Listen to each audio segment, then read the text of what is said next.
So write down the next term in the following sequence and describe the rule for continuing the sequence. So when you look at the gap between each term, and it is important to look at the gap between each term, you can see we have to add 6, don't we, to get to the next term.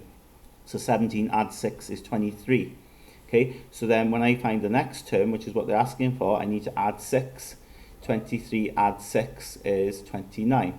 Okay, so there's a consistent gap there of 6, and the rule quite simply would say add 6. Okay, that will get you the marks.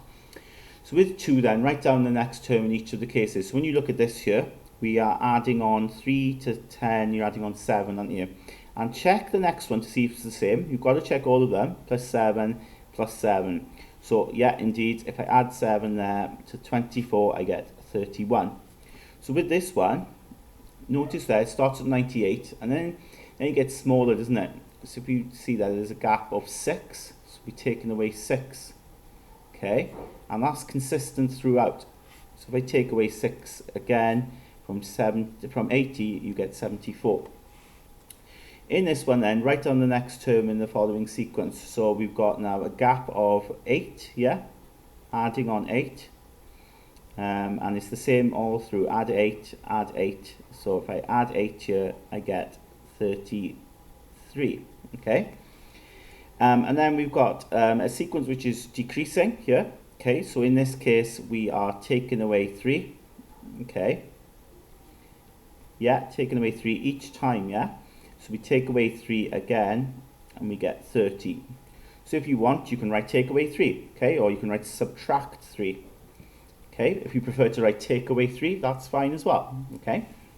So number 4, write down the next term in the following sequence. So again, yeah, we can see this is going up in 6s, okay? So we're going to be adding 6 again, so 29, just like the first one, okay? And then part B, this is where it's different now with part B. Write down the next term in the following sequence. Now this is a bit different because if you look at the gap here, it's 4. But the next gap is 8. And the next gap is even more, 16. It's really important that you look at the gap each time because it's not always going to be the same. So we've got to ask ourselves what's going on here. So if the gap there is 4, then all of a sudden the gap is 8, and then the gap is 16. What are we actually doing here? And I hope you can see the gap is doubling each time, isn't it? So the gap there is 4. If I double that gap, double 4 is 8.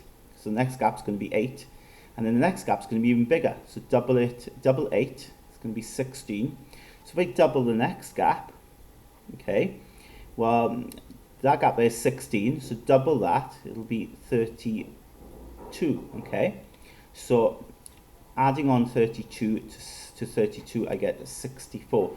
So the rule, okay, is basically to multiply by 2, okay? Multiply the previous term by 2.